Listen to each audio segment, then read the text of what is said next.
eu dou as boas-vindas a você ao nosso 7º encontro, que é uma extensão, que é uma continuidade da aula número 6, em que eu falei, em que nós tratamos sobre a vida afetiva. Nessa aula número 7, eu quero aprofundar com vocês alguns princípios, alguns fundamentos da vida afetiva do ponto de vista da psicologia e da filosofia, de modo que você comece a ter uma familiaridade maior, tanto com as suas emoções, como também com os seus sentimentos. E na aula anterior, se você ainda não assistiu, recomendo, assista, está muito interessante. Eu falei sobre alguns princípios dos sentimentos e das emoções. Aqui eu quero aprofundar essa questão, trazendo mais recursos para você. Não sei se você se lembra, mas no início da aula 6, eu comentei que naquela dinâmica, né, afasta, atrai, sentimentos, emoções, eu disse que a paixão afasta.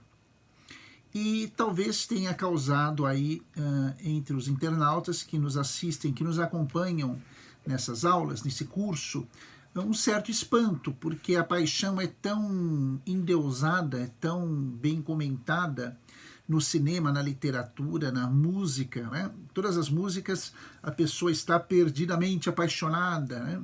E o amor é tão grande. Então, como é que fica isso à luz do coaching, do cotidiano das nossas vidas? Então, vamos lá. Quando eu comento que a paixão afasta, é porque na filosofia, na mesmo psicologia, em outras áreas, constata-se, internauta, que de fato a paixão é uma experiência de muita intensidade. Pessoas apaixonadas vivem de uma maneira muito intensa. Pessoas apaixonadas vivem de uma maneira muito singular. Todos nós, lá no fundinho, né, gostamos ou de recordar uma paixão vivida, né, ou aspiramos a uma experiência da paixão. Mas o que significa a paixão, o amor, dentro desse contexto? O ciúme, que eu fiz menção também, mas não defini. A possessividade, que eu fiz menção também e não defini. Qual o significado desse contexto todo dentro da vida afetiva? Para você ter uma compreensão muito clara, muito objetiva, que diferencie amor de paixão, e veja, internauta, o meu propósito não é somente o amor e a paixão de duas pessoas que constituem um casal. Eu me refiro também ao trabalho, aos bens materiais, aos relacionamentos sociais, da mesma forma a questão da possessividade e do ciúme. Então, se dá em todo o espectro da vida humana, em todos os papéis em que você exerce uma determinada performance, vamos dizer assim. O amor pode ser definido, enquanto sentimento, como a busca da completude no outro. Busca, completude e outro. Né? No amor, eu sempre vou buscar para mim, no outro, aquilo que me falta. Então, é a busca da completude no outro. A busca. Quem ama está em busca de algo. Quem ama está em busca de alguém. E por quê? Porque essa pessoa se entende como incompleta.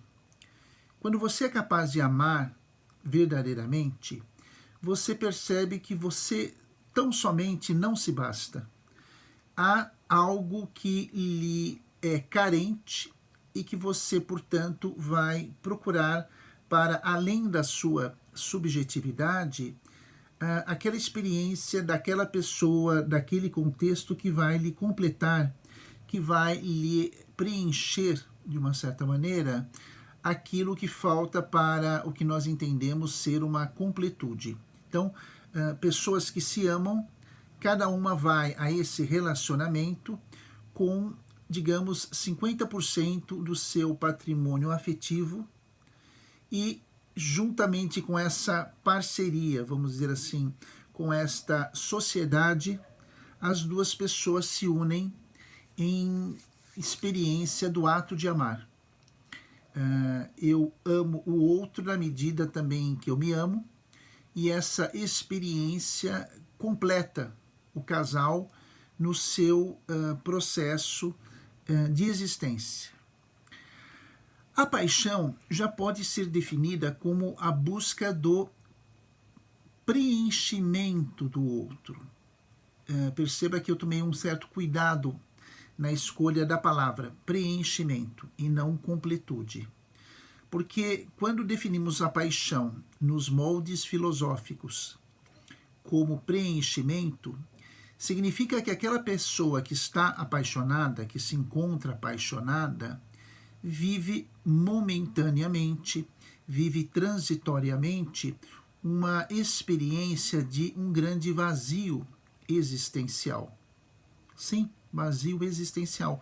Ou seja, a pessoa que se apaixona se encontra, antes do processo de se apaixonar, em vivência de um grande vazio existencial. E ela vai procurar no outro não aquilo que vai lhe completar, como no caso de quem ama, mas a pessoa que está apaixonada ou que se apaixona é porque ela já se encontra num estado de carência, é porque ela já se encontra num estado de vazio existencial e, portanto, busca no outro tudo aquilo que lhe falta para o seu preenchimento existencial.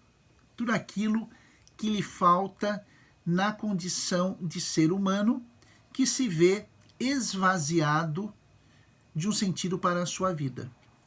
Então, eu tomei muito cuidado nessa definição, porque a palavra mesmo paixão vem do grego pathos, que significa sofrimento. Né? E aí, do grego pathos, doença, sofrimento, desequilíbrio, traduziu-se para o latim passio, com dois S, com duas letras S. Daí, passional, aquilo que está relacionado à paixão. Um crime passional é um crime em que a pessoa se viu provida de uma paixão, de uma carência. Pathos, pathos em grego, significa desequilíbrio. Daí a palavra patologia, né? A doença é uma patologia, um estudo do desequilíbrio. Algo não está bem, seja em nível somático, orgânico, seja em nível psíquico, afetivo, cognitivo, seja em nível espiritual, anímico. Então, paixão para os gregos significa um estado de vazio existencial. A pessoa não está bem. Ela vive momentaneamente uma grande doença que hoje, modernamente, chamamos vazio existencial. Então, você já pescou a dica. Pessoas apaixonadas estão e são pessoas, naquele momento, carentes. Então, olha que interessante, eu não me apaixono pela pessoa, eu me apaixono por uma característica que aquela pessoa que é portadora desta característica possui ou é da sua personalidade. Eu vou te dar dois exemplos. Suponhamos que uma personagem fictícia, a Márcia, seja uma pessoa muito alegre, é dela mesma, uma pessoa extrovertida, e no momento em que ela vive uma grande fase, um certo período, né, de carência afetiva, ela conheça alguém nesse percurso da sua carência que é uma pessoa extremamente alegre. A Márcia conhece o Marcelo, que é uma pessoa extremamente alegre. E aí ela se apaixona pelo Marcelo. Perceba, ela não se apaixonou pelo Marcelo como pessoa, mas pela alegria do Marcelo, porque a alegria para ela é fundamental. Da mesma forma, o Jackson se apaixona por uma pessoa que tem uma característica que para ele é fundamental. São pessoas... Ele se apaixona por uma pessoa que seja muito segura, muito autossuficiente. Ele admira muito isso. Então, o nosso apaixonado em questão se identificou com a característica daquela outra pessoa, que é a fortaleza, que é a autossuficiência. Ora, o apaixonado sempre vai, digamos, se vincular a alguém que traz aquelas características. E essa paixão, você talvez me pergunte, dura quanto tempo, professor Luiz Felipe? E eu lhe respondo, dura o tempo que durar a sua carência existencial. Dura o período do seu vazio existencial. Então há pessoas em que uma paixão pode durar talvez uma semana, ou um mês, ou um ano, ou uma década. Não há um termo, um tempo de validade. Eu posso lhe garantir, à luz do coaching, da psicanálise, da psicologia, da filosofia, é que essa paixão vai passar. Ela vai passar tão logo a carência, o vazio existencial daquela pessoa subsista. Mas haverá uma fase, uma passagem disso. É um período transitório. Para algumas pessoas isso é mais longo, para outras é mais curto. Mas esse recurso afetivo, que é o de se apaixonar, é muito interessante, porque nos dias de hoje você tem uma sociedade extremamente consumista, uma sociedade no mundo do trabalho em que a produtividade e o lucro são os ícones do momento, é uma sociedade do ficar e é também uma sociedade de pessoas vazias, de pessoas carentes existencialmente. E, portanto, há uma probabilidade de um número muito grande de pessoas se apaixonarem, né? Porque não são poucas as pessoas que vivem essa carência. Por um lado, a paixão vai se traduzir numa postura de possessividade, daí o termo, né, possessividade, que é o desespero da perda do outro. Então, definimos paixão, defino agora a você o que é a possessividade, que é a filha da paixão. Possessividade é a filha da paixão. E ela se traduz como o desespero da perda do outro. Quem está apaixonado não estabelece uma relação de respeito, de igualdade. Pelo contrário, a pessoa, sob o efeito da patós, da paixão, vai elevar ao altar da adoração o objeto da sua paixão. Então, a Márcia vem e diz, olha, professor Luiz Felipe, eu estou apaixonada pelo Hugo, e o Hugo não é um homem. O Hugo é um deus grego. O Hugo é um deus grego. Se é um deus, ele não tem defeitos? Pergunto para a nossa amiga imaginária apaixonada. E ela fala, não, ele é perfeito. Não existem pessoas perfeitas. Mas para a pessoa que está cega pela paixão, ninguém é cego. Quando você ouve, né? Quando se ouve a expressão o amor é cego, não, o amor enxerga muito bem. Eu te dou um exemplo que é você mesmo, que você mesma. Pense numa pessoa que você ama. Pensou? Ela tem defeitos? Ah, Felipe, tem. Eu a amo, mas eu amo essa pessoa, mas ela tem muitos defeitos. Ótimo, você está no caminho do equilíbrio. Mas se você disser que tal pessoa não tem defeitos, eu sou levado a concluir que quem é cego é a paixão e não o amor. Tanto que a cegueira é uma patologia. Então a paixão é cega. E o fruto da paixão é a possessividade. Por essa razão, internauta, que eu digo que a paixão afasta, porque uma pessoa apaixonada quer tanto possuir o seu bezerro de ouro, porque a pessoa coloca, né, o apaixonado, a apaixonada, coloca o objeto da sua paixão, ele o transforma em um bezerro de ouro, como no Antigo Testamento, coloca e vai erigir um altar, e a relação não é uma relação de amor, é uma relação de adoração. Tanto que o apaixonado não vive, utilizando um pleonasmo, o seu projeto de vida. O apaixonado não vive a sua vida, entre aspas. O apaixonado vive, ele toma para si a vida do outro. Por quê? Ele se encontra naquele vazio, então ele precisa preencher esse vazio. Então ele se apropria do outro, ele transforma o outro num bezerro de ouro que vai ser o melhor dos homens, vai ser a melhor das mulheres, e se essa pessoa que foi escolhida para ser o homem e a mulher da vida do apaixonado, se não aceitar, nós vamos ter problemas. Nós vamos ter problemas, sim, porque aquela mulher, a Marcinha, que seria a mulher perfeita, já é comparada a uma prostituta, com perdão do termo. Aquele homem que seria o deus grego já é um cafajeste, perdão pelo termo, tão somente porque eles não quiseram continuar com o apaixonado, com a apaixonada. Então a vida dessas pessoas entra em colapso, Tanto que você tem na área do direito a expressão crime passional, porque não se mata por amor, mas se mata por paixão, porque a pessoa fica completamente fora de si.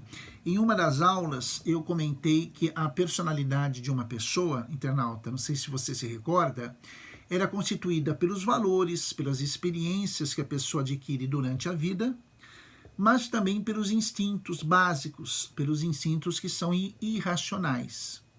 Pois bem, pegando aquela aula, trazendo para a nossa aula 7 aqui, é o que ocorre com a pessoa apaixonada. Ela age impulsivamente, ela não raciocina direito, né? Ela se encontra sob um estado patológico e, portanto, de desequilíbrio afetivo, psíquico até, dependendo do caso e dependendo também, é claro, da gravidade. Então, paixão e amor, nós defini para você também o que é possessividade e desejo agora definir o que é o ciúme, ou no plural, os ciúmes. E de uma forma muito prática, ciúme é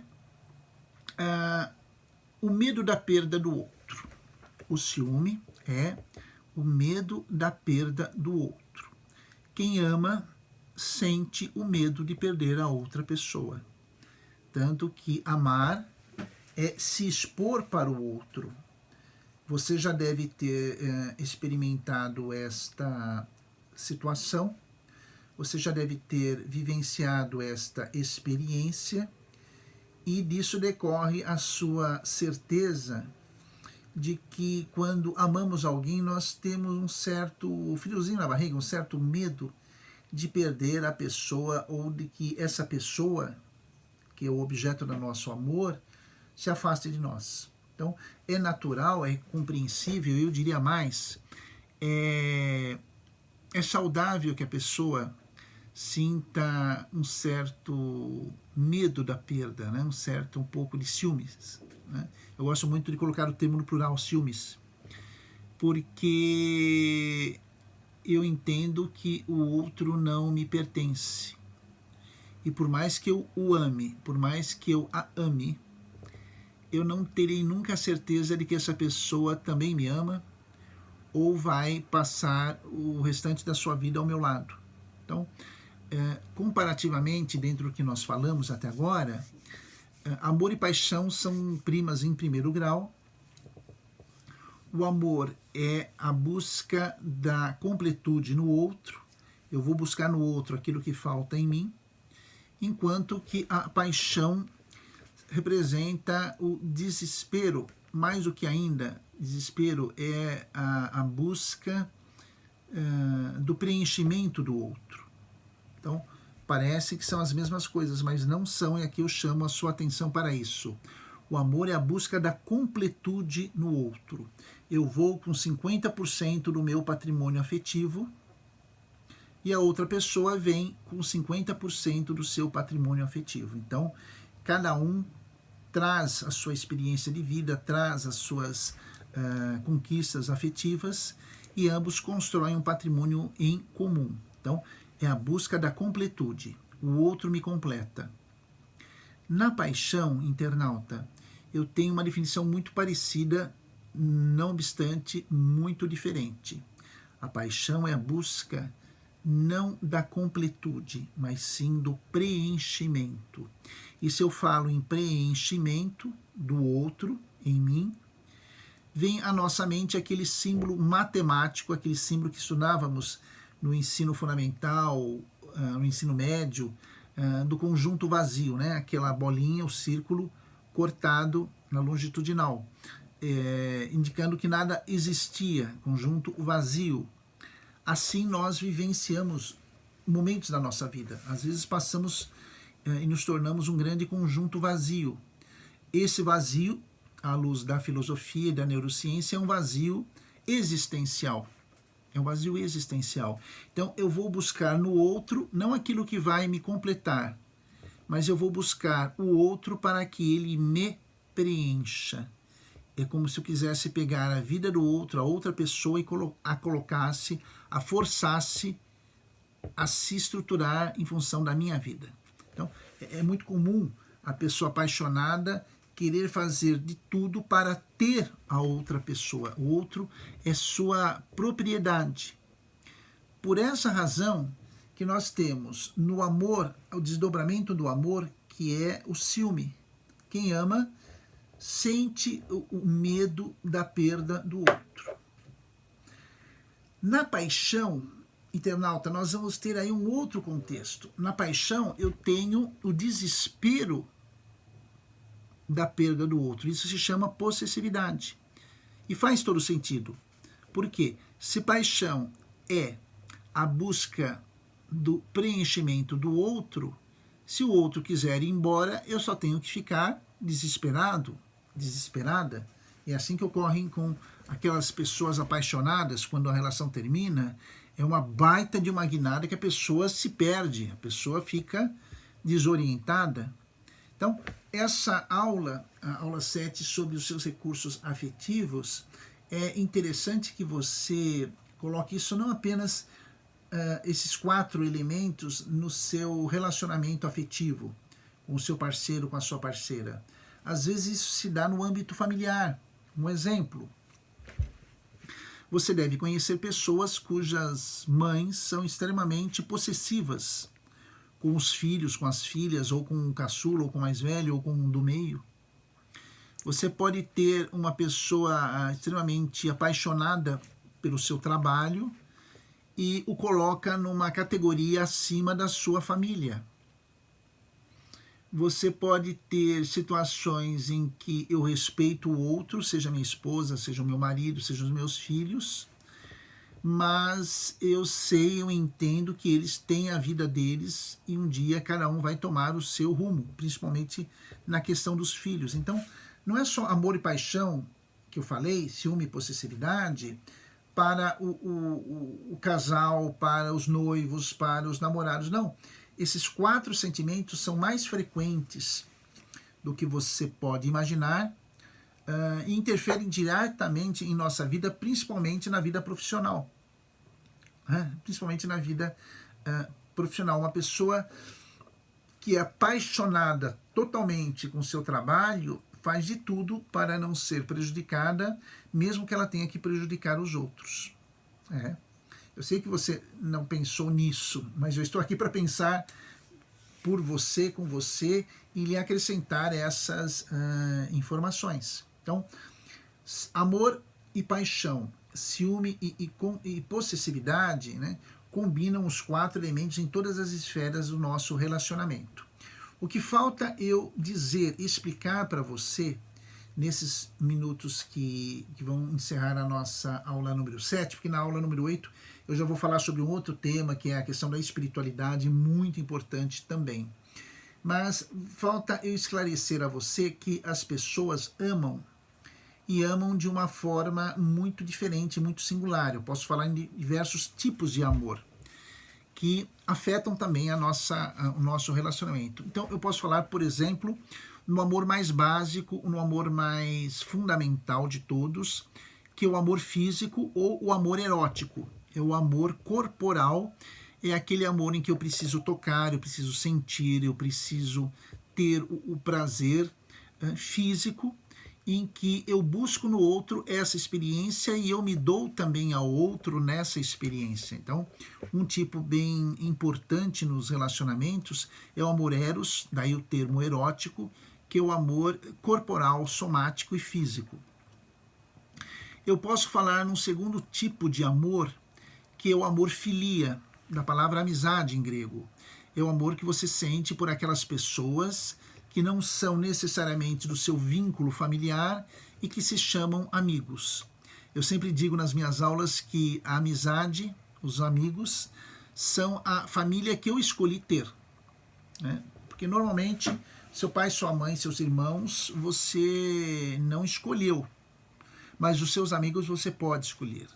Então, os amigos são a família que eu resolvi escolher e mantenho esse vínculo. É o amor filia, o amor que você tem pelos seus amigos. Eu posso falar num terceiro tipo de amor, que é o amor caritas. O amor caritas é o amor ético, é o amor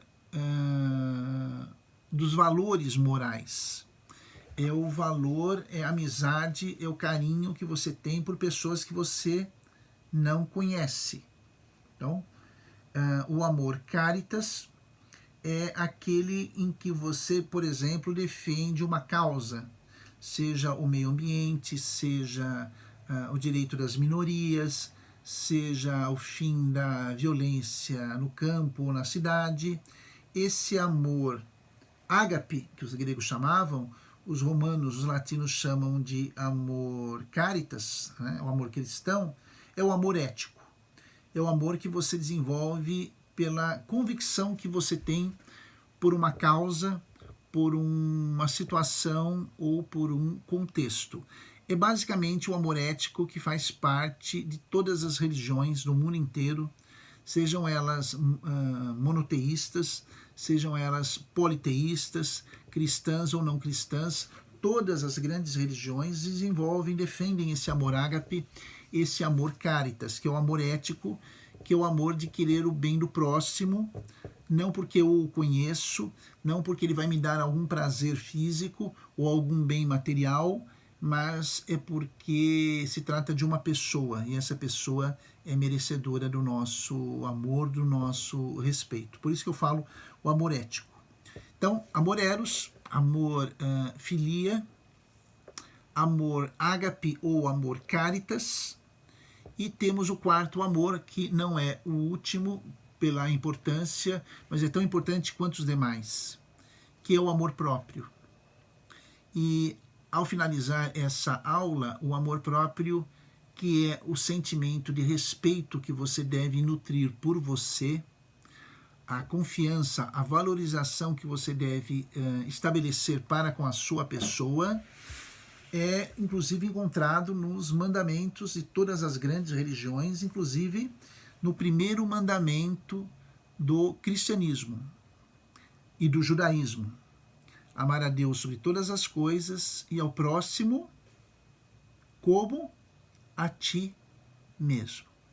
Então, é o amor do respeito pessoal, é o amor do respeito que você deve ter para com a sua pessoa e, principalmente, é o amor condicionado para que os outros amores possam se manifestar. Então, se eu não alimento o amor próprio, o amor de respeito para comigo, eu vou ter problemas depois lá na experiência do amor eros.